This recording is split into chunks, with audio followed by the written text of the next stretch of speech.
Mesdames et messieurs de la presse, bonsoir. Merci d'être fidèles à ces rendez-vous hebdomadaires. Toutes mes excuses avec les décalages avec lesquels nous prenons l'antenne ce soir. Les téléspectateurs de la télévision nationale pourront nous excuser parce que nous pourrons grignoter des minutes pour le journal télévisé. Normalement, pour l'exercice d'aujourd'hui, je dois être rejoint dans les prochaines minutes par mes collègues de finance qui ont encore pris pour une série de réunions. Vous savez qu'il y a une délégation du Fonds monétaire qui séjourne à la République démocratique du Congo. On a commencé les Makutano, il est particulièrement sollicité. Nous avons voulu l'associer au briefing de ce soir parce qu'au dernier Conseil de ministres, il a beaucoup été question des finances. On a parlé notamment de la participation de la délégation congolaise aux assemblées de FMI Banque mondiale, mais on a aussi parlé des 2 lois qui ont été adoptées. J'espère que vous avez tous lu le compte rendu pour en voir le contenu, mais aussi parler de la reddition de comptes parce qu'il en a été question au cours de la dernière plénière à l'Assemblée nationale. Et donc pour le Conseil de ministres d'aujourd'hui, évidemment, nous profiterons pour parler de la situation sécuritaire. Vous savez tous que depuis le 20 octobre dernier, dans la stratégie de la barbarie habituelle, M23 supplétifs du Rwanda ont attaqué les positions de la République des forces armées de la République démocratique du Congo, provoquant à nouveau des morts inutiles et des milliers de déplacés. Cette attitude que nous condamnons à rencontrer la résistance de nos forces armées, nous aurons l'occasion d'y revenir.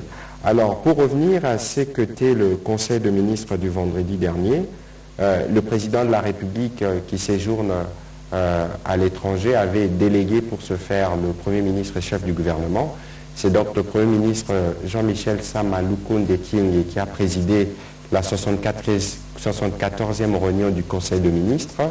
Il a, dans sa communication, il est revenu sur les séjours du président de la République au Royaume-Uni. Nous avons eu le privilège de l'accompagner, notamment au cours de l'audience qu'il a eue avec le roi Charles III, où il a eu l'occasion de revenir notamment sur la situation sécuritaire à l'Est dans sa double dimension, dans la dimension de la préservation de l'écosystème, mais aussi dans la dimension de toutes les violences qui séjournent. Et avec le roi, ils ont agréé sur la nécessité de combiner les efforts, et le roi a promis de s'impliquer pour faire pression suffisamment sur le Rwanda pour que cessent toutes ces tueries dans la partie est de la République démocratique du Congo et que le monde s'attelle à côté de la République démocratique du Congo, pays solution, à mobiliser le fonds nécessaire pour soutenir les efforts visant la préservation de la nature.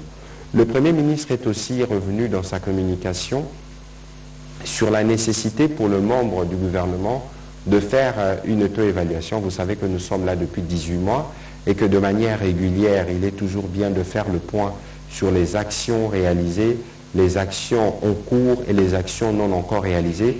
C'est une invitation du Premier ministre qui a été suivie par les différents membres du gouvernement.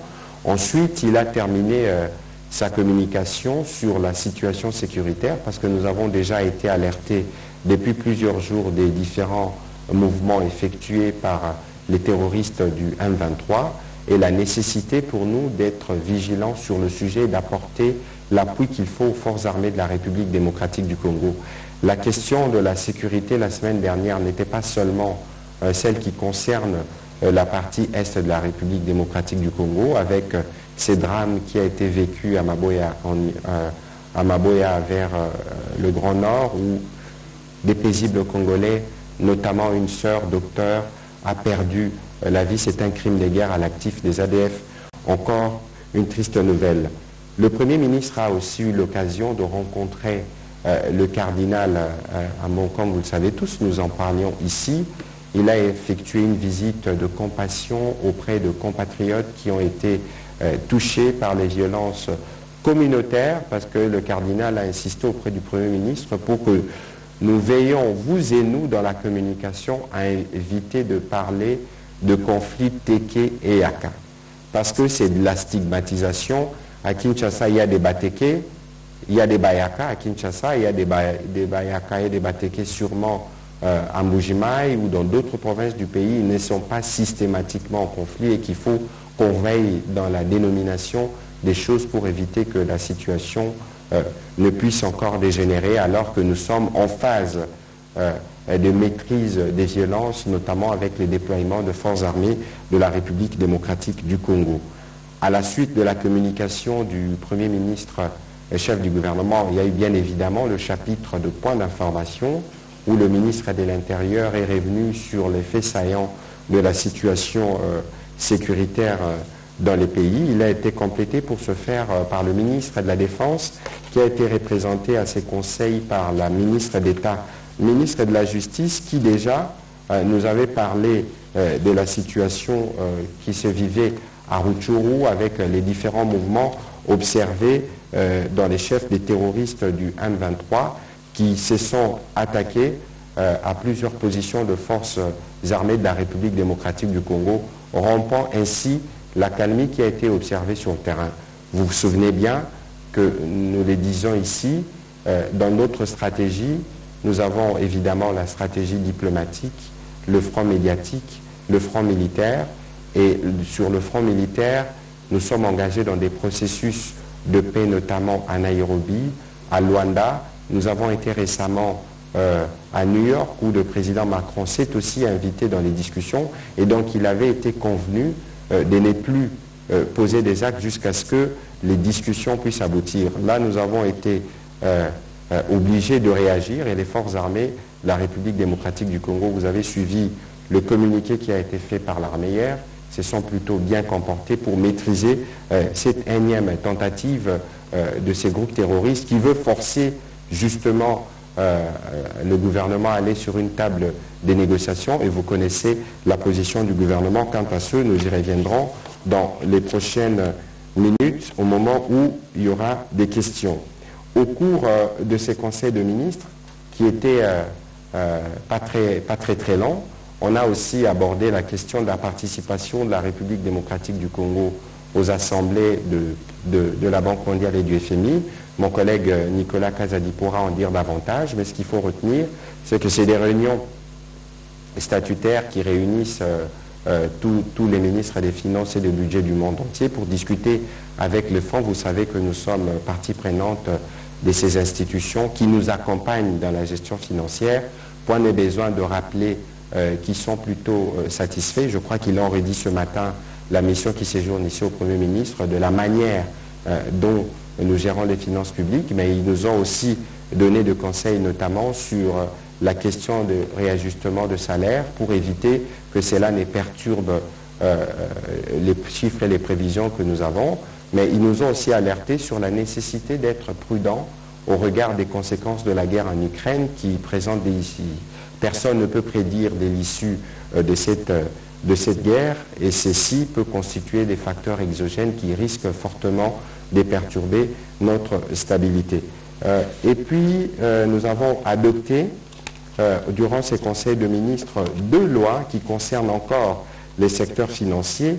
Le projet de loi relatif à l'impôt sur les sociétés et à l'impôt sur les revenus de personnes physiques, l'adoption du projet de loi modifiant et complétant la loi numéro 04/2003 du 14 mars 2003 portant réforme de procédure fiscale, et les conseils de ministres, comme j'ai dit tout à l'heure, avaient pris acte du rapport de mission qui avait été effectué auprès des FMI et de la Banque mondiale. Voilà ce qu'on peut dire en liminaire, en introduction à cet exercice de redevabilité auquel nous avons souscrit.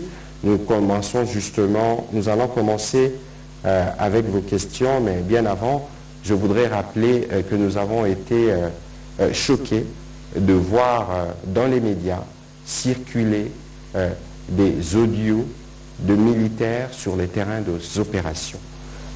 Cet audio a été diffusé par un journaliste et relayé par un journaliste de la presse internationale, je m'abstiens de les citer, mais je crois qu'il faut éviter de faire les jeux de l'ennemi.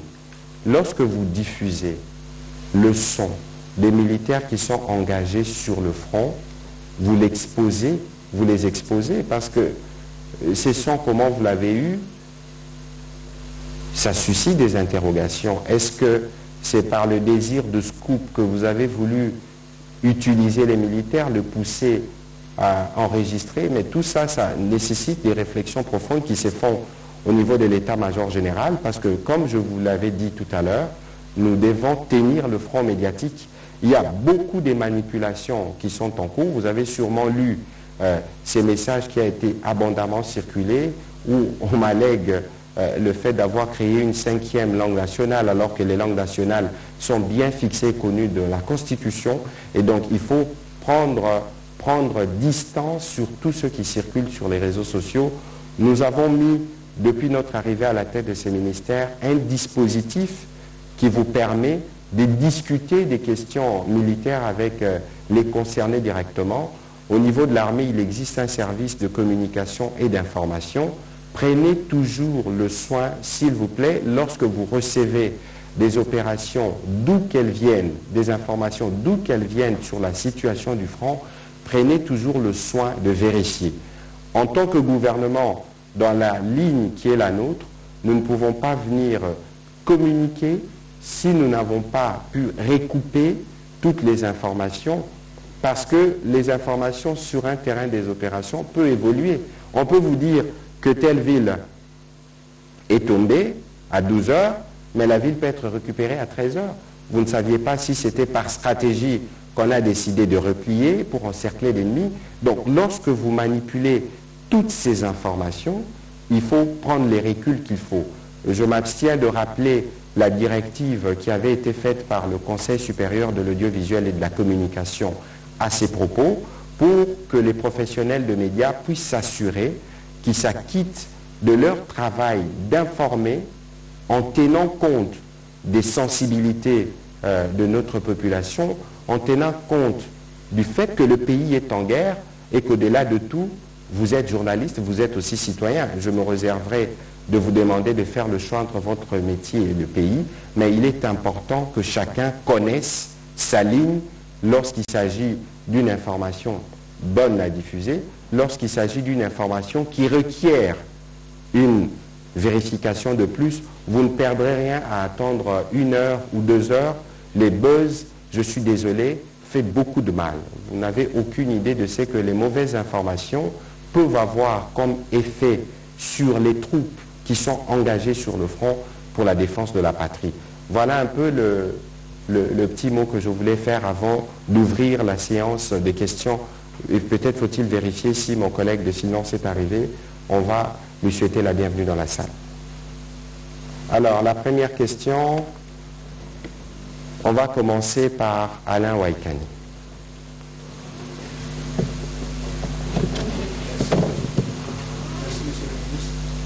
Je suis heureux d'attendre que finalement on a parlé au Conseil des ministres cette fois-ci, vous le mentionnez à propos de la situation à Béni Ituri. C'est effectivement la question que je voulais vous poser. On a vu au début quand le gouvernement Sama Lukonde est arrivé, mais aussi avec le président lui-même, quand il est arrivé au pouvoir, de temps en temps, on pouvait voir chaque fois qu'il y avait des attaques à Béni et à Ituri, on pouvait voir le gouvernement communiquer, vous-même communiquer, tweeter, mais aussi relayer directement ce que le gouvernement passait sur la situation. Mais ça fait beaucoup de temps maintenant, presque des années, même une année. Moi personnellement, je ne sais pas si tout le monde, mais je constate que le gouvernement, c'est comme si vous vous êtes habitué avec les morts maintenant à Béni. Le gouvernement fait le choix de ne plus parler à chaque fois qu'il y a les attaques, que ce soit à Béni, à Ituri. On ne communique plus. C'est-à-dire, c'est devenu tout à fait normal. 10 morts, 5 morts à Béni, à Ituri, sur la route Béni-Bounia. Est-ce que c'est le choix que le gouvernement a fait pour éviter finalement peut-être de donner l'image négative du gouvernement? Au même moment, est-ce que vous ne voyez pas qu'il y a un problème? On a comme l'impression que le gouvernement se focalise plus sur l'M23, alors qu'en réalité, les ADF sont en train de faire plus mal que vous pouvez l'imaginer, comme vous avez l'habitude de le dire. Regardons-nous dans les yeux, c'est une réalité. On compte les morts chaque semaine à Béni, chaque semaine entre l'Ituri et Béni, mais le focus reste l'M23. Est-ce que c'est parce que le problème du M23 est régional? C'est ce qui fait que vous ne voyez plus les morts que nous comptons à Béni et dans ses environs? Est-ce que c'est un choix du gouvernement? Alors Alain, j'ai envie de vous interrompre tout de suite parce que le gouvernement, il faut regarder les contextes dans lesquels on a évolué par le passé et les contextes dans lesquels nous évoluons depuis que nous sommes arrivés. Nous avons fait de la redevabilité une exigence parce que justement, lorsque vous ne dites pas ce que vous faites, les gens disent ce que vous ne faites pas. Aujourd'hui, même quand j'étais sur le plateau de TV5 la semaine dernière, mes premiers mots à chacune de mes communications commencent par exprimer notre solidarité, notre compassion. Parce que justement, la situation sécuritaire est celle-là, et votre gouvernement met tout sur la table pour y apporter les solutions qu'il faut. Mais malheureusement, les raisons ou les causes de cette insécurité sont complexes et durent depuis des années. Et malheureusement, nos forces armées sont sollicitées sur tous les fronts et que lorsque les terroristes ils opèrent, ils n'avisent pas, ils surgissent, ils tuent.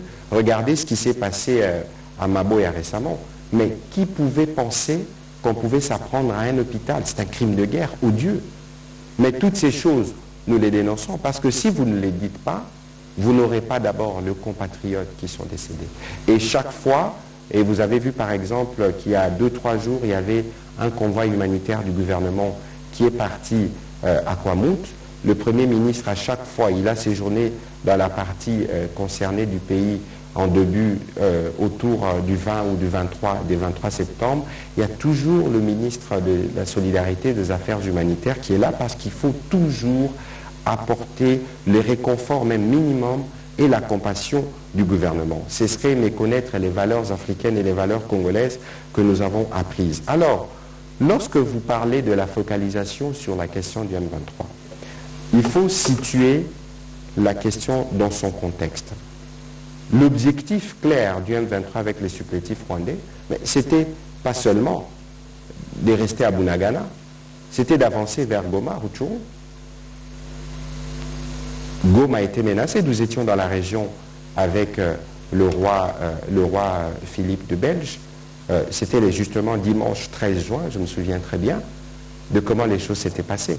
Donc il y a eu l'urgence de la situation a nécessité que l'état-major général redéploie les troupes pour faire face à cette menace qui devenait plus grave alors que nous avions, le président de la République l'a dit dans son interview à la BBC, nous avions plus ou moins cru qu'on n'allait plus retomber dans ces travers. Et lorsque nous nous engageons dans le processus de Nairobi, il ne faut pas oublier que durant ces processus, tous les groupes armés ont accepté de rendre les armes, le principe, et qu'il fallait mettre en place les dispositifs qui accompagnaient. Le président de la République lui-même a échangé avec eux, à côté du président Kenya Uhuru Kenyatta. Pour ceux qui n'ont pas pu faire les déplacements de Nairobi, vous avez vu qu'à son retour ici, le président de la République a mandaté le professeur Serge Chibangu, qui est parti à la rencontre de groupes armés.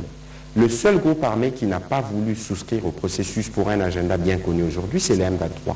Et lorsque vous êtes sollicité de cette manière, je ne suis pas militaire, nous allons, dès que les généraux Ekenge sera à Kinshasa, nous allons programmer, comme nous le faisions avec le général Kassonga, un briefing où on parlera des questions opérationnelles comme nous le faisons, parce que nous pensons que notre population doit être informée dans les détails, y compris de la situation sécuritaire.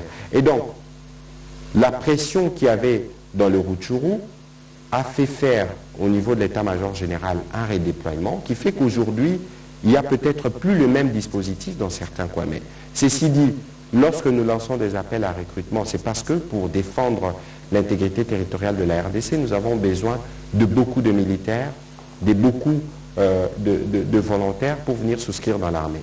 La particularité, justement, avec ce qui se passe Beni Butembo, c'est que les terroristes, ils savent qu'ils sont acculés. Parce qu'au-delà de ça, il y a la pression militaire qui continue avec les opérations que nous menons avec les UPDF, mais vous connaissez les méthodes. Ça veut dire que lorsqu'ils se sentent acculés, en représailles, ils s'emprègnent à des populations innocentes, ils font comme des actes d'éclat sur lesquels ils communiquent fortement pour choquer Nous sommes tous choqués qu'on attaque un hôpital, qu'on tue une bonne sœur qui a dédié sa vie pour sauver celle des autres. C'est des crimes de guerre pour lesquels, en tout cas, vous pouvez être sûr d'une chose, que notre détermination reste grande et que le gouvernement déploiera tout ce qu'il est à son pouvoir pour que la situation puisse revenir à la normale dans cette partie du pays. On va prendre la prochaine question. Dadi Songozo.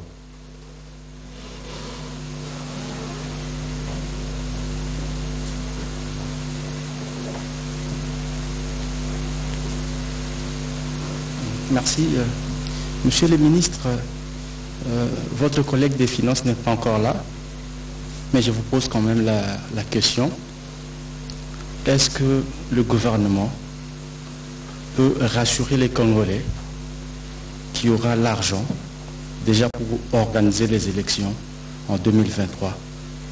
Parce que la CENI, parmi les préalables, il y a l'aspect sécuritaire. Ça, je mets de côté parce qu'on a encore peut-être un peu de temps par rapport à l'argent, parce que vous parlez des finances. Est-ce que l'argent... Le collègue de finances est dans les environs. Peut-être que si c'est des questions spécifiques qui lui sont destinées, il faut attendre qu'il soit là, comme ça il va noter. Deuxième aspect, toujours par rapport aux élections. Est-ce qu'aujourd'hui, parce que vous parlez de la sécurité dans la partie est du pays, on pourra, n'est-ce pas, être sûr que les élections seront organisées sur toute l'étendue de la République démocratique du Congo? Est-ce que c'est rassurant? Bon, écoutez, je crois que le président de la République l'a dit aux élus des provinces du Nord Kivu et du Sud Kivu et de l'Ituri, dans la réunion préparatoire qu'il a bien voulu présider en prévision de la table ronde qui doit être organisée. Il a été clair en disant qu'il est hors des questions que les populations de cette partie du pays ne puissent pas voter aux prochaines élections. Et donc, il faut considérer que de ce point de vue-là, il n'y a pas de questions, il n'y a pas de polémique à avoir. Les élections seront organisées dans cette partie du pays. De toute évidence, la table ronde qui va arriver, la réflexion, c'est comment nous sortons de l'état de siège. Parce que c'est justement ces régimes d'exception qui auraient pu ne pas permettre à ses compatriotes de voter, mais les gouvernements s'y affairent. Avant de prendre la prochaine question, on va prendre un élément à la technique pour permettre à mon collègue de faire son entrée dans la salle.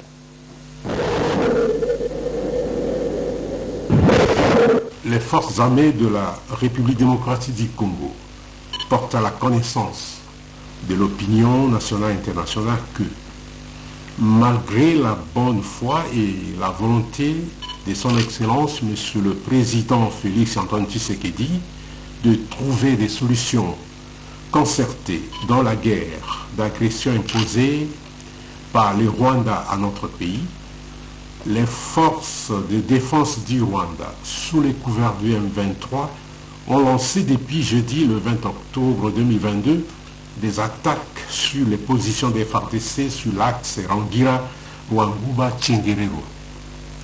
Après avoir essuyé des revers sur cet axe où elles croyaient s'emparer facilement de cet important tronçon routier en vue d'empêcher le ravitaillement des forces loyalistes, une autre offensive a été lancée sur l'axe Kamugenga où les affrontements se poursuivent. Dans l'ensemble, nos hommes se comportent de manière exemplaire sur le terrain et les forces loyalistes continuent à fixer l'ennemi. La situation est sous leur contrôle dans tous les fronts. Ces attaques ont mis fin à la calmie qui s'observait dans le théâtre des opérations, provoqué des morts inutiles et entraîné la souffrance de nombreuses personnes déplacées qui fuient les combats.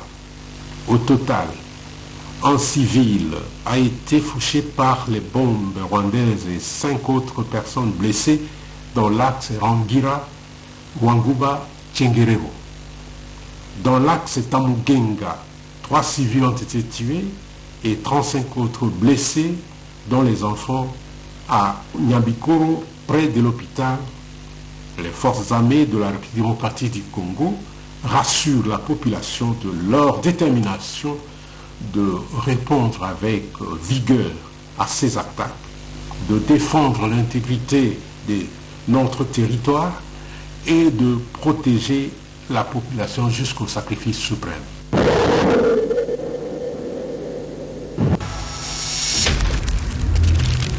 Briefing hebdomadaire. À la technique pour cet élément qui rappelait la communication qui avait été faite par l'armée hier, qui a été lue par les nouveaux porte-parole de l'armée, le général Ekenge, qui fixait l'état de la question aujourd'hui. Et une autre communication suivra dans les prochaines heures, suivant l'évolution de la question sur le terrain. Je voudrais, comme je l'avais annoncé, inviter mon collègue de finances, Nicolas Kazadi, à nous rejoindre dans ces studios, parce qu'au cours du dernier Conseil de ministres, il a été beaucoup question des questions liées à son secteur. Monsieur le ministre. Voilà. Bonsoir, monsieur le ministre. Merci de nous rejoindre. Je sais que votre agenda a été particulièrement chargé aujourd'hui, mais comme vous-même vous souscrivez au principe de redevabilité, vous aviez tenu à participer à cet exercice pour parler de quelques points qui ont été abordés notamment au dernier Conseil de ministres. Je les disais en introduction que vous avez eu l'occasion de nous faire le rapport de la mission que vous avez effectuée à Washington aux côtés du ministre d'État Boji et du plan, participer aux assemblées des FMI Banque mondiale. Vous avez aussi eu l'occasion de présenter 2 projets de loi qui ont été adoptés, mais pendant que vous étiez à Washington et nous étions ensemble à Londres et à Paris, il y a eu un grand débat sur la reddition de comptes. Je voudrais, en liminaire, je sais que vous êtes toujours prêt, vous donner la parole pour quelques propos introductifs suivant la mission que vous avez faite et suivant les points que vous avez abordés au dernier Conseil de ministres pour permettre aux journalistes de se mettre dans l'ambiance qui leur permettra de vous poser des questions pour que vous puissiez éclairer la lanterne de notre opinion, notamment sur les observations qui nous ont été faites par la FMI Banque mondiale au-delà des bonnes cotations auxquelles nous sommes habitués sous la direction du Premier ministre Sam Ali Konde. Monsieur le ministre, vous avez la parole.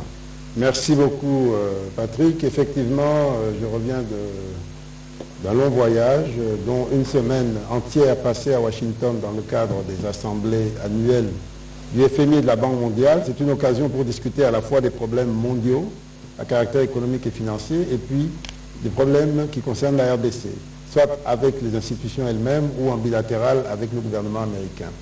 Sur le plan mondial, eh bien, tout ce que je retiens, c'est que nous sommes tous très inquiets, tous les pays du monde sont très inquiets par l'évolution de la situation mondiale sur le plan économique, qui demeure très impactée par la guerre en Ukraine, avec une perspective de baisse de la croissance économique. On tablait sur 6% cette année, on pense qu'on sera autour de 3%, et pour l'année prochaine, on sera en dessous de 3% en termes de taux de croissance moyen à l'échelle mondiale. Ce sont les prévisions du FMI. S'agissant de la RDC, nous tirons notre épingle du jeu. Nous allons dans un sens différent. On prévoyait 6% pour 2022. On pourrait être à 7%, ou du moins 6,6 ou 7%, si tout va bien cette année. Et pour l'année prochaine, on aura également un taux de croissance supérieur à 6%. C'est la particularité de notre économie qui est beaucoup plus résiliente que les autres dans un contexte qui est plutôt morose au niveau international. L'autre préoccupation, c'est l'inflation. L'inflation a redémarré partout dans le monde à cause de la hausse des prix du carburant, la hausse du prix des denrées alimentaires. Et là, malheureusement, nous n'échappons pas. Nous prévoyions au départ faire 8% d'inflation en 2022. On pense qu'on va terminer autour de 12%. Ce qui veut dire que nous sommes vraiment impactés par la hausse des prix du carburant et des denrées alimentaires. Pour le carburant, nous avons réussi jusque-là à contenir la hausse grâce aux subventions. Nous avons payé plus de 400 millions de dollars de subventions cette année. Imaginez-vous, s'il n'y avait pas cette hausse des prix, eh bien ces 400 millions, ça aurait fait 400 km de route neuve. Mais on a dû mettre ça pour contenir la hausse des prix du carburant. Si on n'avait pas payé cette subvention, eh bien, le prix du carburant, ne serait-ce que pour la ville de Kinshasa, serait autour de 5 000 francs le litre. Voilà les efforts qui sont faits avec votre argent pour contenir la hausse des prix, pour protéger les plus vulnérables dans l'économie congolaise. Malheureusement, ce n'est pas toujours bien compris et perçu, mais c'est un effort énorme, près de 400 millions, et nous allons continuer de payer encore jusqu'à la fin de l'année. Donc, globalement, nous avons parlé avec nos partenaires du FMI et de la Banque mondiale. Ils sont tous satisfaits des efforts que nous faisons. Ces efforts sont reconnus partout. Et d'ailleurs, ça nous vaut aujourd'hui une meilleure reconnaissance par l'ensemble de la communauté internationale. Le Congo redevient un pays sérieux. En tout cas, il est en train de s'efforcer d'être perçu comme tel à travers les résultats que nous avons, à travers les réformes que nous mettons en place. Ces réformes sont des réformes profondes. Les résultats viennent progressivement, mais globalement, que ce soit les résultats macroéconomiques ou bien les réformes que nous mettons en place, tout cela nous met aujourd'hui à un niveau de respectabilité que nous avions perdu dans les années passées. C'est ainsi que vous voyez l'audience qui est réservée aujourd'hui à la RDC, la manière dont le pays est perçu comme un pays dynamique, un pays qui a des résultats en termes de croissance, un pays d'avenir à cause des minerais qu'il détient, un pays d'avenir par l'agriculture, un pays important parce qu'il a des forêts dont l'humanité a besoin, un pays important parce qu'il a bientôt 100 millions d'habitants, un pays d'avenir parce qu'il y a une gouvernance éclairée, parce qu'il y a un effort de diversification. Le projet des batteries dont vous connaissez déjà les éléments, ce projet-là est un projet qui mobilise l'ensemble de la communauté économique au niveau international parce que c'est l'avenir. Aujourd'hui, tous les grands pays ont décidé, à l'horizon 2030-2050, de mettre fin notamment aux véhicules qui fonctionnent avec le gasoil ou bien l'essence. Ça voudrait dire qu'il faudra multiplier par 6 l'offre des produits que nous avons, le cobalt, le lithium, le cuivre, le manganèse et tous les autres. Ça veut dire que nous avons de la perspective, nous représentons quelque chose d'important. Donc le temps du Congo est en train d'arriver et nous devons nous préparer pour cela. Voilà pourquoi nous devons être très sérieux dans tout ce que nous faisons, à l'intérieur du pays comme à l'extérieur du pays, parce que le monde a besoin de nous et le monde nous regarde. Voilà un résumé, et donc nous avons un programme avec le FMI qui se passe jusqu'à présent très bien. Au moment où nous parlons, il y a la 3e revue du programme. L'équipe du FMI est à Kinshasa. Nous avons entamé les discussions. Nous pensons que tout devrait aller très bien. Il y a encore 2-3 petits sujets d'inquiétude, notamment l'un des sujets d'inquiétude, c'est la hausse de la masse salariale du côté du secteur public. Le FMI a l'impression que cette masse salariale n'est pas contrôlée parce que chaque jour elle change, chaque jour il y a des augmentations qui ne sont pas maîtrisées, elle n'est pas prévisible, et alors que nos recettes, si elles sont bonnes aujourd'hui, elles sont bonnes parce que les cours internationaux sont bons, mais demain ça peut changer. Et donc il faut nous assurer que l'évolution de la masse salariale soit prudente pour éviter qu'en cas de retournement de la situation des recettes publiques, nous retombions dans les situations du passé où 90% des recettes allaient uniquement pour payer les salaires. Donc c'est un point de préoccupation. Ce qui nous est recommandé, c'est d'abord de mettre de l'ordre. Nous avons fait beaucoup d'augmentations cette année. Ce qui nous est recommandé, c'est d'abord de mettre de l'ordre dans les fichiers, parce qu'il y a encore beaucoup de choses à clarifier dans les fichiers, avant de continuer notre élan que nous avons déjà démarré d'augmentation des salaires. C'est ça la grande recommandation qui nous est faite, et nous devons y faire attention, sinon on risque de perdre l'avantage de cette collaboration exemplaire avec le FMI, et de perdre également l'avantage de tous les soutiens qui nous sont faits. Cette année, vous savez que nous avons touché beaucoup de ressources, y compris des appuis budgétaires. Tous ces avantages nous permettent de faire face à ces dépenses, que ce soit les subventions pétrolières ou autres. Et donc nous avons besoin de maintenir cette relation parce que nous avons, en plus de l'impact de la crise en Ukraine, nous avons la crise de l'Est, qui est aussi une agression du même type que celle de l'Ukraine. Et cette crise de l'Est nous coûte énormément. J'ai déjà eu à dire que les dépenses que l'on fait sur le volet sécuritaire ont été multipliées par 8, et maintenant je crois presque par 10, parce que chaque jour qui passe ici, il y a des nouvelles dépenses qui sont faites. Voilà la réalité que nous vivons. Nous devons être très sérieux, nous avons la chance d'être écoutés, d'être accompagnés, et donc tout ce qu'on peut demander, c'est que nous continuions sur cet élan pour préparer l'avenir radieux que nous attendons tous dans ce grand pays. Alors, juste un petit mot pour signaler aux téléspectateurs de la RTNC que le journal passera à 20h30, le temps nous permet de terminer ces briefings. Je voudrais demander à mon collègue de finances de dire 2 mots rapidement sur les 2 projets de loi qui ont été adoptés au dernier Conseil de ministres, et puis nous pourrons revenir sur vos questions. Oui, ces 2 projets de loi font partie de nos réformes. La réforme de la fiscalité. Vous savez que notre fiscalité est l'une des plus problématiques. Il y a excessivement de taxes et d'impôts avec une superposition des impôts nationaux, des impôts provinciaux, des impôts locaux, parfois des impôts qui n'ont pas de base légale. Et tout cela est excessivement lourd pour les entreprises et même les particuliers. Les deux projets de loi que j'ai présentés vendredi visent essentiellement à réformer l'impôt sur les sociétés et l'impôt sur les personnes physiques. À l'heure actuelle, dans notre système, en matière d'imposition sur les sociétés, nous avons un système qu'on appelle cédulaire, c'est-à-dire qu'il y a plusieurs cédules, plusieurs types d'impôts qui se superposent. Avec cette réforme, nous allons faire un impôt synthétique avec une déclaration unique dans laquelle l'essentiel de l'impôt va se retrouver. Ça va simplifier les choses et ça va les rendre plus fluides et plus transparentes. Et à la clé, pour les entreprises, nous prévoyons de baisser l'impôt sur les revenus, qui est à l'heure actuelle de 30%, nous voulons le baisser à 25%. Donc la vision, c'est simple, c'est simplifier les choses, les rendre plus transparentes, et s'il y a plus de gens qui payent de bonne foi, on peut se permettre de baisser le taux d'imposition sur les sociétés de 30 à 25% pour attirer davantage d'investisseurs dans notre pays. Sur l'impôt sur les personnes physiques, c'est une grande innovation. Nous estimons que chaque citoyen doit être redevable comme l'exige la loi, comme l'exigent les principes moraux.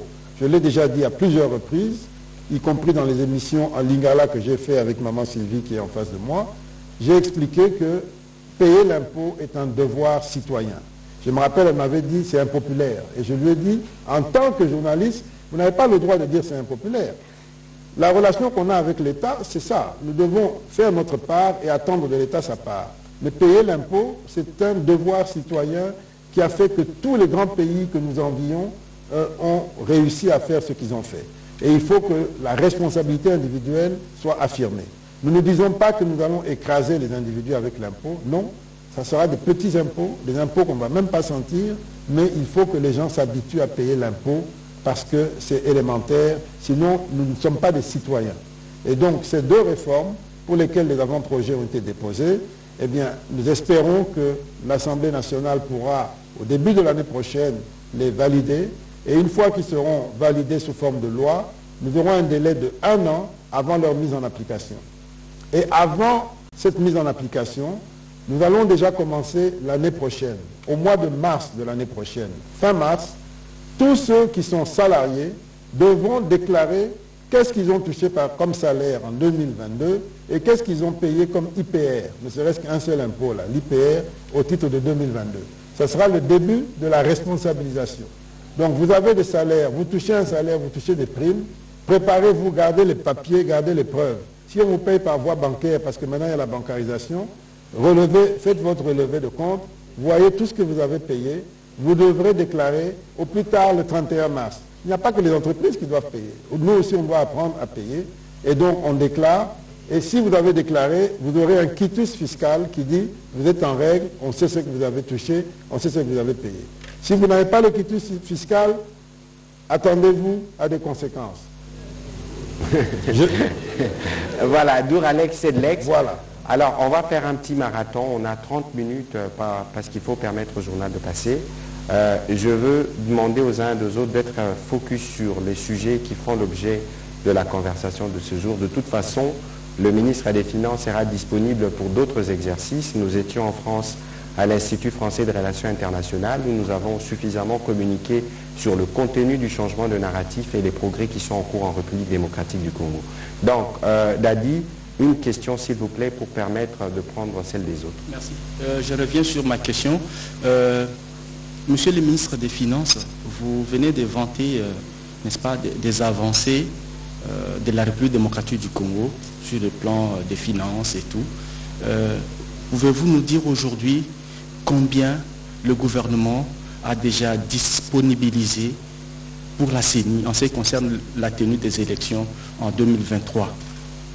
Eh bien, j'avais dit au dernier Conseil des ministres que nous avions déjà dépensé 345 millions, si je me souviens bien, auxquels vient de s'ajouter un montant de 68 millions de dollars. Donc faites le calcul, 345 plus 68, on est à 400 et quelques millions. Au moment où nous parlons, il ne reste qu'une seule échéance que j'ai reçue, d'environ 60 millions qui concerne le mois de septembre, qui n'est pas encore payée, mais qui le sera. Et donc, nous avançons normalement. Voilà. Voilà, prochaine question. On va prendre Eric Izami. On va essayer de varier, Benoît, parce que le plus souvent, c'est vous qui posez de questions. On va essayer de donner à d'autres. Mais ceci n'empêche qu'on puisse revenir à vous tout à l'heure. Merci de la parole, Excellence, Monsieur le Ministre. Grâce à vous, nous avions eu à recevoir ici l'inspecteur général de finances, Gilles Alinguete. En son temps, il disait que sa structure, dans l'inspection générale de finances, n'avait pas suffisamment de bras pour notamment enquêter sur le volet de tout ce qui touchait à ces problèmes qui est advenu dans notre pays de la Banque internationale en Afrique pour le Congo BIAC. Puisqu'aujourd'hui vous nous offrez encore l'opportunité d'avoir le Monsieur le Ministre, nous commençons par vous féliciter pour tous les efforts. Et vous avez ici souligné que le Congo, Congo-Kinshasa reprend petit à petit son niveau de respectabilité. Et par rapport aux autres, nous sommes tenus pour des gens sérieux.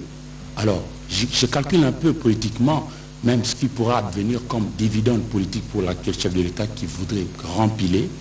Je voudrais avoir votre mot, parce que... c'est exceptionnel, parce que ce n'était pas prévu à l'ordre du jour, mais au regard du caractère social de la question. Oui, Excellence, je ne manque pas. Voilà, je voudrais avoir le mot du ministre qui se bat bec et ongle pour nous trouver des solutions. Je n'ai pas bien compris sur la question de la BIAC. La BIAC. Non, sur la BIAC. La BIAC, vous avez suivi que la BIAC, la question de la BIAC a fait couler beaucoup d'encre et nous avons un point de vue et une responsabilité. La responsabilité, c'est moi-même en tant que président du comité de stabilité financière, qui est un organe prévu par la loi et qui réunit la Banque centrale et qui associe les banques commerciales, le système financier. Ma responsabilité, c'est de veiller à ce qu'on respecte la loi bancaire et qu'on respecte le bon fonctionnement du système bancaire. Malheureusement, sur le dossier BIAC, mon point de vue est que cela n'a pas été respecté. Des décisions ont été prises par d'autres instances judiciaires au mépris de la loi bancaire. Il y a, dans le cas spécifique du système financier, la loi bancaire qui est le cadre dans lequel doivent se mettre en œuvre les décisions qui concernent le secteur financier. Chez nous, on a pour la même BIAC des décisions prises par les cours et tribunaux ordinaires, par le tribunal de commerce et enfin par le Conseil d'État, ce qui est une aberration de mon point de vue parce que cela ne respecte pas la loi, le fondement même de la loi. Nous devons revenir au fondement de la loi, donc c'est la loi bancaire qui confère à la Banque centrale l'autorité, la responsabilité pour conduire des processus de liquidation. Maintenant, on a créé un concept nouveau qui s'appelle liquidation à l'amiable, etc., qui intervient, je ne sais pas combien d'années après la faillite de cette banque, quelque chose de totalement inédit qu'il faut absolument rectifier. Demain, nous avons réunion, le comité de stabilité financière a une réunion sur un certain nombre de questions, dont cette question de la BIAC, qui ne peut pas nous laisser indifférents, parce que sinon on crée un précédent qui peut avoir un impact sur d'autres banques et mettre en danger le système financier en République démocratique du Congo. Voilà, merci. Faustin Kodiasala pour la prochaine question.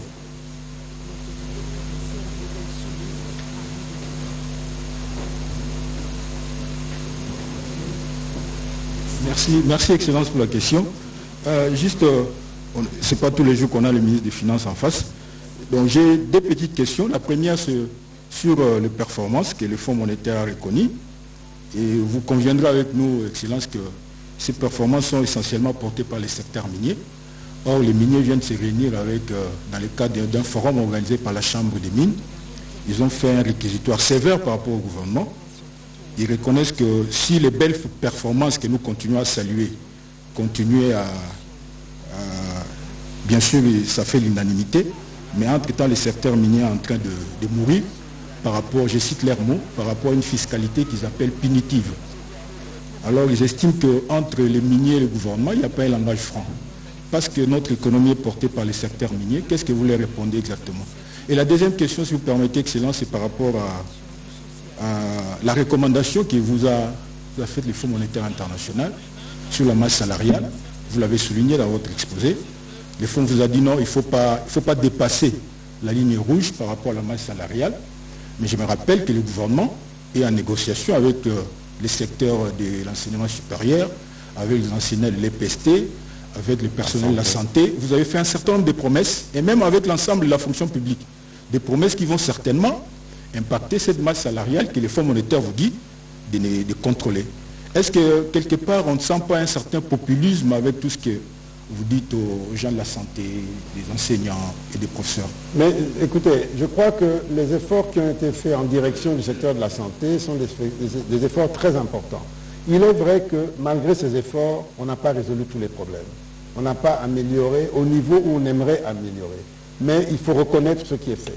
Globalement, on est à 45% d'augmentation pour l'ensemble de la fonction publique. Pour les secteurs comme la santé, ils ont eu plus que cette moyenne-là, tout compris, tout avantage compris. Il y a encore des revendications pour lesquelles il y a des discussions. Ce que nous appelons, c'est un sens de responsabilité collective. Et qu'on regarde les choses, que chacun se mette à la place de l'autre. Que le secteur se mette à la place du gouvernant qui a tous les secteurs devant lui et que le gouvernant se mette à la place du secteur qui a des problèmes à régler. Et qu'on trouve le bon équilibre, les bonnes décisions à prendre en toute responsabilité. C'est tout. Dès lors qu'on est transparent dans les objectifs et dans la méthode, on doit forcément arriver à un accord parce que personne ne veut travailler contre le bien général du pays. Mais pour ça, il faut qu'il y ait un dialogue sincère, un dialogue ouvert, un dialogue franc. Parfois, c'est ça qui manque. Mais en termes d'effort, l'effort a été fait. Regardez vous-même l'évolution de la masse salariale. Ce que nous disons, nous devons faire plus, mais pour faire plus, il faut d'abord assainir. Il faut faire plus, il n'y a pas de doute. Il faut assainir les fichiers, il faut réduire certaines primes qu'on donne au détriment du salaire, il faut harmoniser tout cela pour que, globalement, le salaire soit plus significatif et quand les gens vont à la retraite, qu'ils aillent avec une bonne retraite. Si vous savez l'effort qu'on a fait pour les retraites aujourd'hui, tous ceux qui vont basculer dans le système de retraite de la SENSAP, ils vont voir le montant de la retraite multiplié par 8, par 10, ou même parfois par 20. Tous ceux qui, aujourd'hui, vont partir à la retraite, au moment du départ à la retraite, ils ne recevaient presque rien. Je crois que vous entendez dans les médias la publicité qui est faite. Ils recevront un package entre 6 000 et 10 000 $ qu'ils recevront pour pouvoir s'organiser, faire quelque chose, des montants que certains n'auront jamais touchés dans leur vie de fonctionnaire. Donc il y a des efforts énormes qui sont faits en fonction des moyens et l'argent, ces fameuses recettes dont on parle, va dans des choses réelles. Parfois, la communication n'est pas suffisante, parfois, il n'y a pas toujours bonne foi non plus, mais bref, les choses sont faites. Maintenant, l'autre question que vous avez posée concernant les miniers. Les miniers, c'est de bonne guerre. Chacun défend sa chapelle. Les miniers, vous savez qu'ils ont combattu le fameux code minier actuel, qui était un code qui rétablissait tant soit peu la justice. Parce que pendant les 10 premières années, et même les 20 premières années d'exploitation minière après la privatisation, nous ne voyons que du feu. Que du feu. Ils produisaient, ils justifiaient des remboursements de prêts, ils justifiaient ceci, cela, en plus des exonérations, et ils ne payaient quasiment aucun impôt. C'est maintenant qu'ils commencent à payer, et ce deuxième code minier est une amélioration. Il capitalise sur l'expérience du premier. Il y en aura un troisième qui va faire davantage. C'est de bonne guerre. Ce qu'ils contestent, c'est le super profit. Et la manière dont ils le contestent n'est pas toujours loyale, n'est pas toujours correcte, et ils le savent. Je suis en dialogue avec eux. Certains bons élèves ont payé, et maintenant c'est les mauvais élèves qui veulent les attirer du mauvais côté, en disant, vous avez eu tort de payer, si on reste en bloc, on pourra mieux résister. C'est de cela qu'il s'agit.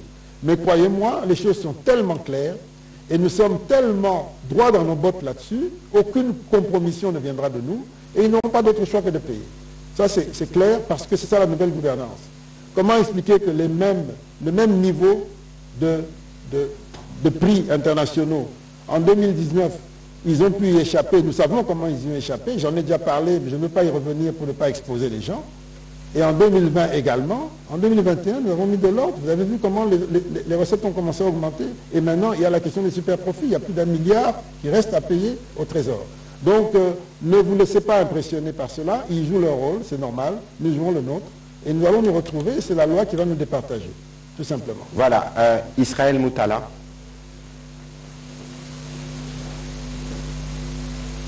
C'est bien de vous avoir, Monsieur le Ministre, vous attirez les feux ce soir. Bonsoir, Monsieur le Ministre.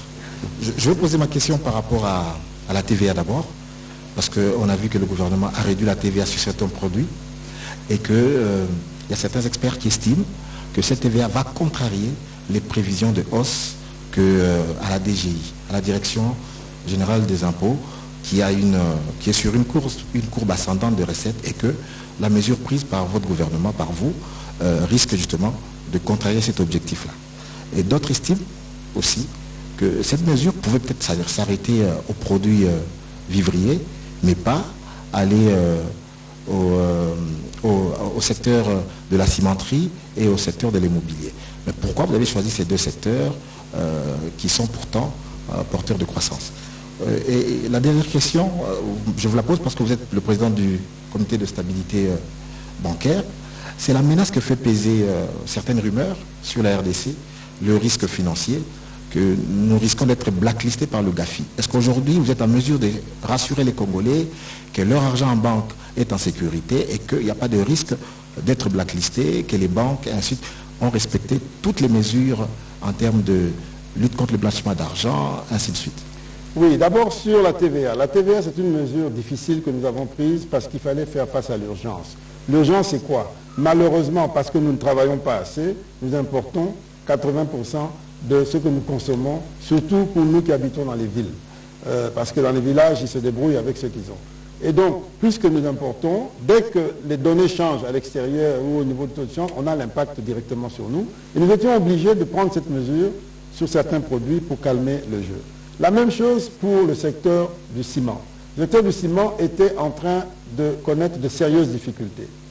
La demande était morose et puis en plus, ils devaient faire face à des remboursements de prêts parce qu'ils ont été financés par des prêts de grandes banques internationales. Et ils ont des capacités de production de 3 millions, ils étaient à 3 millions de tonnes par an, ils étaient à moins d'1 million de tonnes pour tous les cimentiers confondus. Et donc, on s'est dit, il faut absolument les aider à soutenir un minimum, sinon ça sera dramatique pour eux.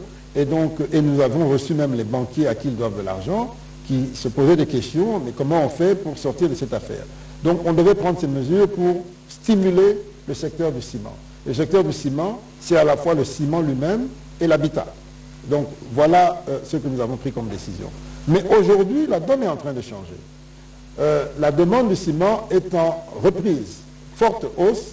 Ce matin, le Premier ministre expliquait à Makutano que si on prend la demande de ciment combinée pour le projet de 145 territoires, ça fait à peu près 3 millions de tonnes.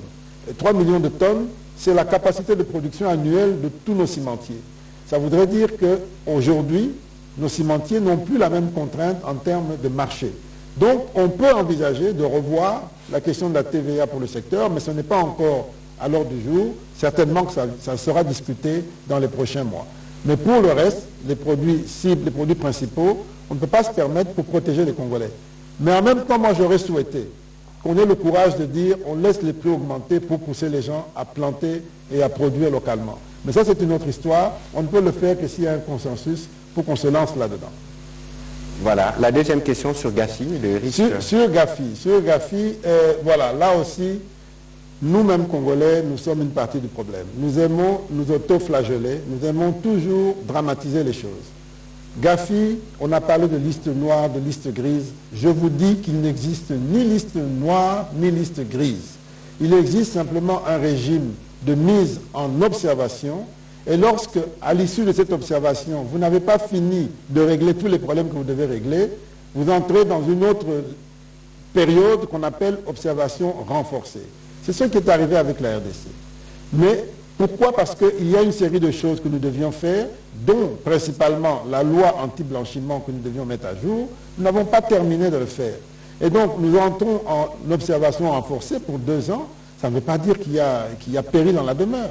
D'ailleurs, quand vous lisez le communiqué du GAFI, c'est un communiqué rempli d'éloges, qui reconnaît les efforts qu'on a faits, qui nous encourage, etc., mais qui dit que, compte tenu du fait qu'on n'a pas terminé la mise en œuvre de la feuille de route, on nous met en observation renforcée.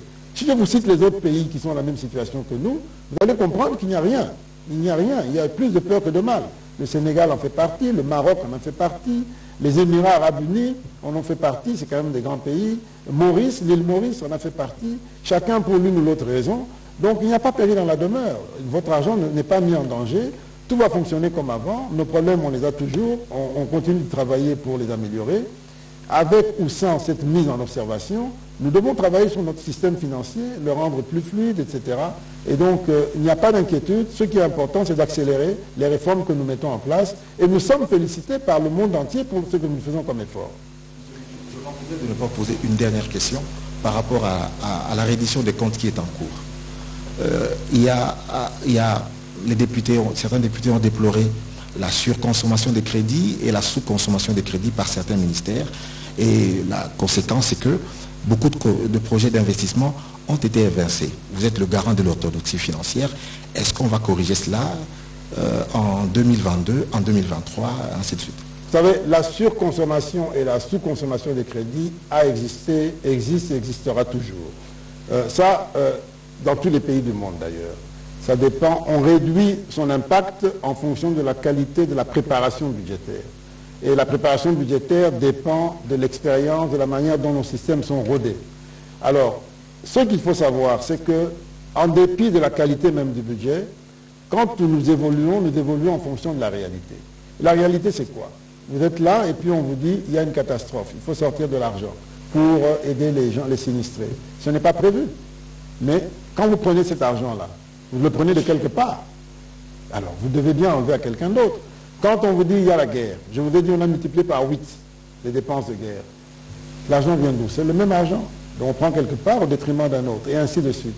Et dans l'ordre même des priorités, quelque chose peut être prévu, l'argent peut être disponible, mais ce n'est plus pertinent de le faire. Et quelque chose d'autre prend la place, et ainsi de suite. Quand on est aujourd'hui un pays comme la RDC, avec une activité diplomatique intense, des présidences, de SADC, de CEAC, etc., ça fait des activités importantes qui consomment de l'argent aussi, mais qui n'est pas toujours prévu, en tout cas pas aux milliers ou aux millions près. Et donc tout ça fait qu'on augmente, on diminue, on dépasse, on ne dépasse pas. Ce qu'il faut regretter, mais vous ne l'avez pas dit clairement, c'est la confusion qui est faite dans la lecture des chiffres. Énormément de confusion.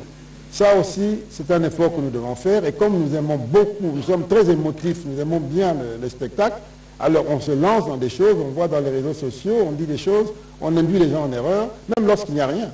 Il y a des cas, par exemple des cas d'investissement où on prévoit, on dépense cette année, on dépense l'année passée pour un projet. Par exemple, il y avait une érosion à Kimwenza, on dépense en 2021, on n'a pas fini l'érosion, entre-temps il y a des pluies et tout ça, on continue. 2022, en 2022, pendant qu'on a prévu un montant donné, on nous informe que compte tenu des pluies et tout ça et des retards, eh bien l'érosion s'est ouverte davantage et le budget a augmenté. Et nous, le ministère des Finances n'invente aucun budget, ne fait que payer ce qui vient de quelque part. Soit ça vient du ministère du budget directement, soit ça vient d'une institution quelconque. Nous n'inventons aucune dépense par nous-mêmes. Et donc, lorsque les demandes viennent, parce que les situations changent, nous y faisons face. Et beaucoup de budgets d'investissement sont par nature pluriannuels, c'est-à-dire étalés sur plusieurs années. C'est cette mauvaise lecture qui a été faite et qui a enflammé les réseaux sociaux, alors qu'il n'y avait absolument rien. Moi, je dormais tranquille, il y a vraiment tranquille. Et d'ailleurs, nous avons dit, Madame la vice-ministre qui m'a représenté parce que j'étais à l'étranger, elle a dit, nous travaillons à livre ouvert. Au ministère des Finances, nous travaillons à livre ouvert. Quiconque veut avoir des détails n'a qu'à venir.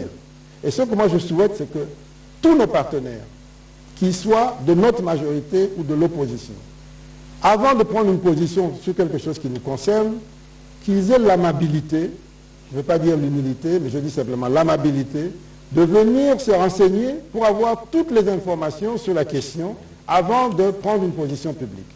C'est ce que nous essayons de faire en toute humilité. Et donc nous travaillons à livre ouvert. Nous sommes partenaires et nous voulons que la transparence prenne de l'ampleur dans ce pays. C'est la seule façon de nous protéger tous et de travailler pour le bien des Congolais. Voilà, merci. Autant nous faisons cet exercice des redevabilités. On va prendre les 3 dernières questions en série pour être sûr que nous bouclons dans les timings est parti. On va prendre Patine Kieri, on va prendre Edmond Izuba, Rachel Kitita. Monsieur Patrice Boto, vous aviez une question? Ou Tchèque Boukassa. Il y aura une question, il y aura 2 questions en Lingala, en dehors de 3 questions qui ont été... C'est Patine Kieri, Edmond Izubai, bon, Rachel Kitita. Ça fait longtemps qu'elle a le... Monsieur le ministre, ma question sera un peu pratique par rapport à l'impôt sur les personnes. Et comment pensez-vous justement remettre la culture fiscale dans les chefs de Congolais quand on sait que les Congolais ont perdu cette culture du fait qu'on a l'impression que l'argent qu'on paye va dans les poches des autorités ou encore que l'impôt payé, on ne voit pas les retombées justement. Est-ce que le Congolais saura finalement à quoi sert l'impôt ou les taxes qu'il paye. Merci. Voilà. Edmond. Merci beaucoup, Monsieur le Ministre. Nous avons comme l'impression que le gouvernement est guidé par le FMI plutôt que par son propre programme budgétaire, par l'annonce que vous venez de faire. Et qu'est-ce que vous répondez par rapport aux attentes? Parce que du côté social, malgré les chiffres, malgré l'augmentation, il n'y a pas encore quelque chose de suffisant, de consistant qui est ressenti du côté du social des Congolais. Est-ce que c'est le FMI qui guide désormais le gouvernement Sama ou c'est l'action du gouvernement qui prime sur le programme du FMI? Merci. Voilà. Madame Rachel, vous allez y répondre en une fois pour être sûr qu'on gère bien le temps. Allez-y. Merci beaucoup. Ma question s'adresse au porte-parole du gouvernement, puisque à l'entame de ce briefing hebdomadaire, vous avez fait allusion à la situation dans la province de Mai-Ndombe, notamment la rencontre entre le cardinal et le Premier ministre Jean-Michel Sama-Lukonde, le cardinal qui a remis en premier chez le Premier ministre les recommandations ou les résultats de sa mission pastorale dans la province de Mai-Ndombe. Ce qui retient mon attention, c'est la conférence de presse qu'a tenue le cardinal devant les médias le vendredi dernier. Il souligne qu'il y a 2 noms qui sont cités parmi les témoignages. Un chef coutumier qui s'appelle Kianfou Odan, mais aussi un certain Willy qui est cité par la population comme étant des instigateurs ou des principaux éléments pour qui ont fait que la situation puisse dégénérer dans la province de Mai-Ndombe. Mais le chef et ces 2 personnalités, on les voit à Kinshasa. Parfois même, le chef qui s'affiche coutumier, Kianfou, qui s'affiche avec le président de la République, ce qui pourrait paraître comme si Kinshasa reste un peu muette sur cette situation. Est-ce que vous avez le même avis, ou vous partagez le même avis que ces 2 personnes qui sont citées, puisqu'il faut que les responsabilités soient partagées et que les responsables soient mis hors d'état de nuire et qu'ils répondent devant la loi, puisqu'on a quand même compté, on compte jusqu'aujourd'hui près de 180 morts, c'est beaucoup, et il faudrait qu'il y ait des sanctions à l'encontre de ceux qui sont à la base de cette situation. Que répond le gouvernement par rapport à cette préoccupation du cardinal? Je vais y répondre tout à l'heure. On prend Élisée Odia pour terminer. Puisque chacun doit prêcher pour sa propre chapelle. Avec la Banque mondiale, vous avez le ministre Nicolas Kazadi, vous avez signé un accord de financement relatif au projet de résilience urbaine de Kananga pour 100 millions de dollars. Qu'en est-il? Et rapidement au ministre le porte-parole du gouvernement sur la situation à Bunagana.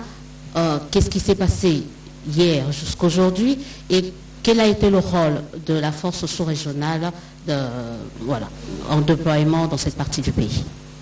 Merci, Monsieur le Ministre, vous pouvez répondre. Bien, je commence par la question sur le FMI. Donc, je pense que ça, c'est un cliché du passé.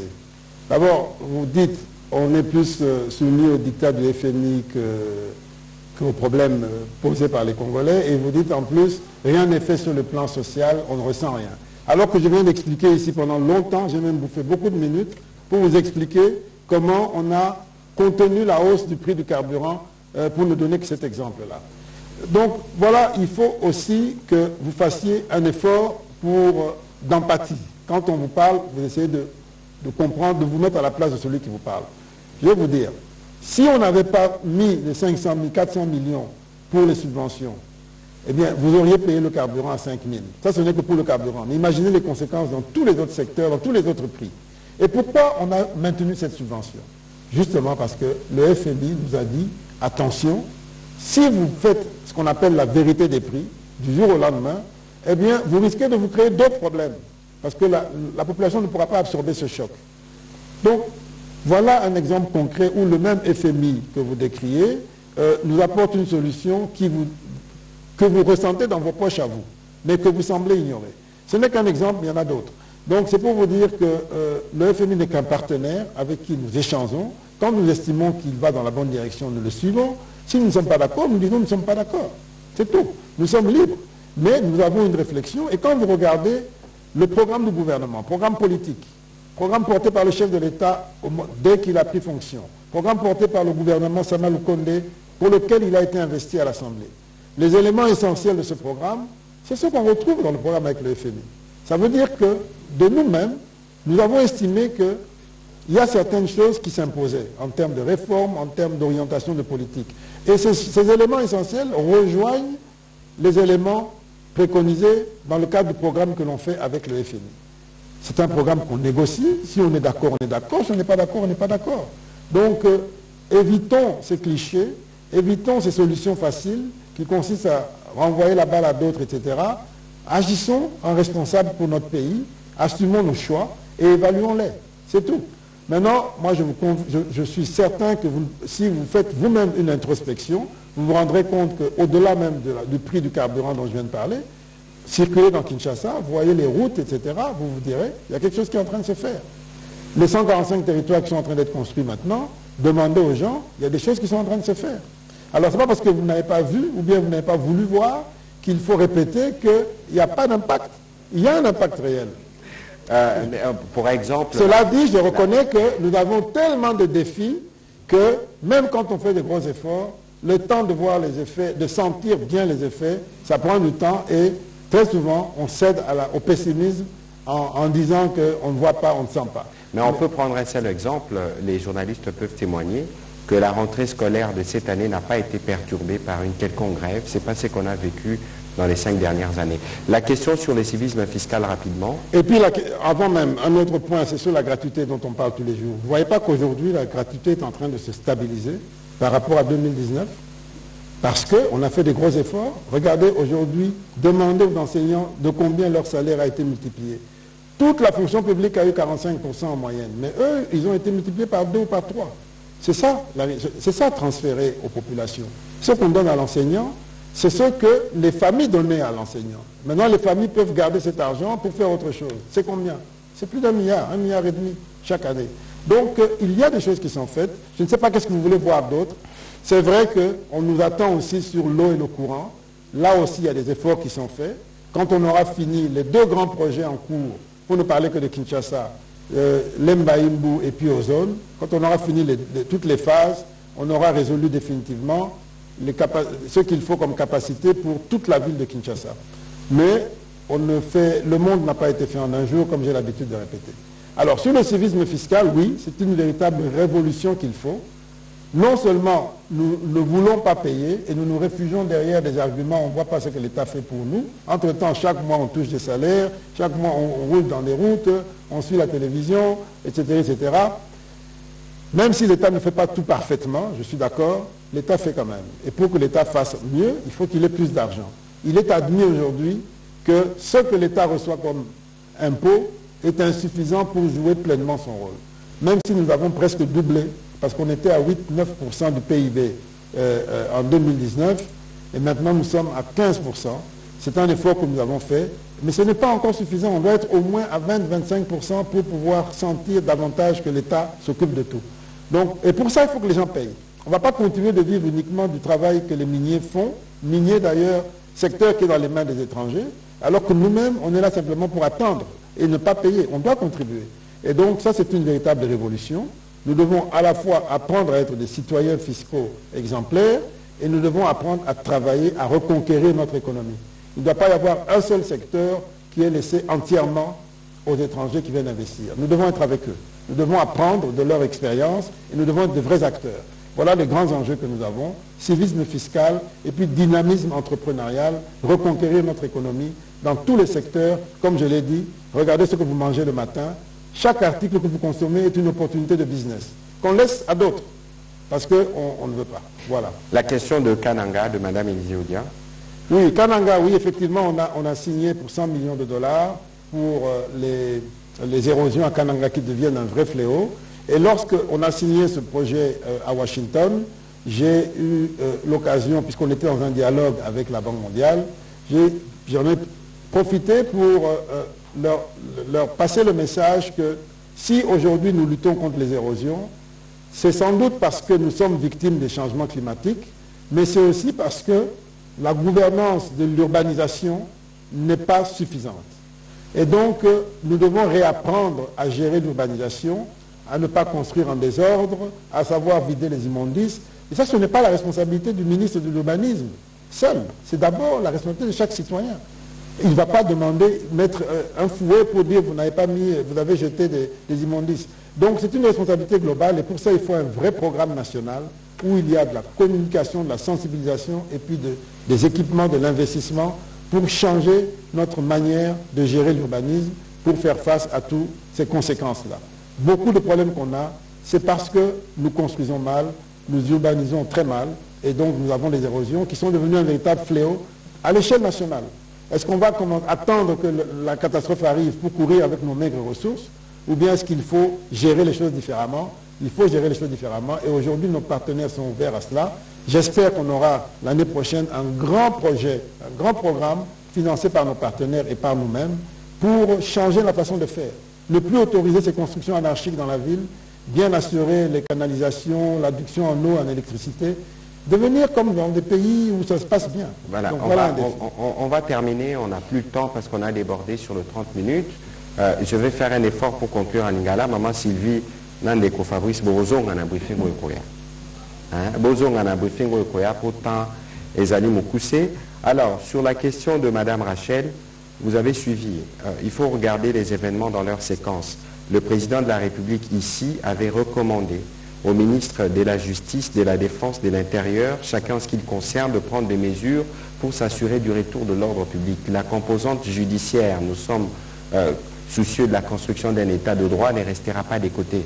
S'il y a des gens qui ont été cités par les populations locales, il y a un temps de la justice. Je ne suis pas bien placé pour en parler, mais sachez que toutes les informations qui sont remontées aux autorités seront recoupées et traitées pour que ceux qui sont responsables de cette situation qui a occasionné la mort de plus de 180 innocents en répondent dans toute la rigueur. Il y avait une fausse polémique, d'ailleurs des propos faux qu'on avait attribués au cardinal, disant que les membres de la délégation gouvernementale n'étaient jamais arrivés à Kwamouth. Je pense que les faits ont démontré le contraire. Nous reconnaissons les difficultés, nous agissons lorsque nous pouvons agir. Il faut considérer que votre gouvernement travaille dans un élan de vérité. Madame Élisée Odia, sur la question de Bunagana, je crois que tout à l'heure on a diffusé la communication du porte-parole de l'armée qui a été assez détaillée et il pourra revenir ici dans un prochain exercice dès qu'il est à Kinshasa pour qu'on essaye de faire une communication détaillée. Mais ici, ce qu'il faut savoir, c'est que nous avons une option claire. Il est hors des questions de discuter avec des terroristes. Nous avons souscrit à un processus de négociations qui nous impose de ne pas rouvrir les hostilités, mais nous avons le devoir de défendre l'intégrité du territoire et c'est ce que nous faisons et d'ailleurs bien suivant les informations que nous avons reçues et cela devrait continuer. Ici, il faut dénoncer le M23 et ses alliés qui font des morts inutiles, de morts évitables. Si vous vous informez davantage, on vous dira par exemple que pour nos forces, on était hésitant d'ailleurs à un moment parce que ça se passe dans un centre urbain où il y a, au moment où je vous parle, il y a près de 500 compatriotes qui sont pris entre les deux feux. Alors, nous ne sommes pas des terroristes. Est-ce qu'il faut qu'on tire sur notre propre population? Mais je pense que lorsqu'on parle de justice, ceux qui se complaisent à continuer à s'aimer des drames dans les familles des Congolaises, ils répondront le moment venu. Devant Dieu ou devant les hommes, mais le temps de la justice arrivera, mais la détermination du gouvernement reste intacte. Nous protégerons chaque centimètre de notre territoire national. Nakolobango na lingala pona balandi o bazolanda biso bayebake na mikolo eleki ba terroriste à M23 na ba allié na bango ba rwandais na stratégie na bango koboma ba bandaki ko attaquer ba position na biso ndenge basalaka pour stratégie na bango eza ko contraindre biso to kende ko négocier na bango biso to sito lobi na ba terroriste te ko négocier te et puis ceux qui bazaki bato bazaki na souci à ba congolais nde bandaki ba attaquer ba congolais te na moment où tozoloba eza na ba compatriotes ba kufi misusu baza blessé misusu baza pris entre les deux feux po bango bazotala te place batu bazali nde place bango bangi ko kende ko boma yango pe tozo attirer attention ya ba pandisango que makambo nyonso ezokwela bino na ba réseaux sociaux bozala pressé ya kokabolate parce que ennemi azoleka pe na nzela wana azopesa ba information bomoni boyokaki son ya ba soda baza kobunda na front mais so ebimi batiango na ba réseaux sociaux elakisi nini mais ba soda oyo ya côté kuna baoki koyoka babi son oyo toki ko repérer fréquence baza na place telle baye ba attaquer babomi ba soda na biso ozomona awa front médiatique otolobaka bendele ko ya to lansaka ngo po bino ba pandisango au-delà ya musala na bino ko pandisango boza ba citoyen pe boza na responsabilité pour na ko défendre le territoire national. C'est important que tout ça la rappelle na mikolo ezali koya biso moko ndenge to salaka po toza na eloko ko bombate to koya ko pesa bino ba information makambo ezoleka na terrain. Soki kokoso ezali to koloba. Soki kokoso ezali te tokoloba pe pona koyeba ke biso na bino il faut tozala na bomoko pona kosilisa bitumbo ezoumela depuis 25 ans. Voilà, monsieur le ministre, on va terminer par là. Je ne sais pas si vous avez 5 secondes. Olobi nyonso eloko na loba tango tolobaka tango ye moko ministre information alobaka changement de narratif ezali eloko moko ya mutuya mais bozela te ke bapanzisango ya libanda ba changer narratif. Bango kutu basi babandi ko comprendre que Congo est bongwani. Mais bino moko nanu eza mboka na bino namona na réseaux sociaux bolinga komi bebisela makambo bino moko naba bino ba journaliste mais biso ba congolais tolinga mingi komona koza na lecture moko ya mabe ndenge alobi il faut to changer narratif puisque action na ba résultat et c'est bandi ko changer donc biso moko to mpesa moi kilo na poids po ba tupe ba tia biso respect ndenge basi ba bandi ko tia biso respect. Voilà, toutes nos excuses, beaucoup d'excuses pour les téléspectateurs de la télévision nationale. Nous nous retrouverons le lundi prochain ou peut-être en cours de semaine pour un briefing éventuellement. Merci beaucoup.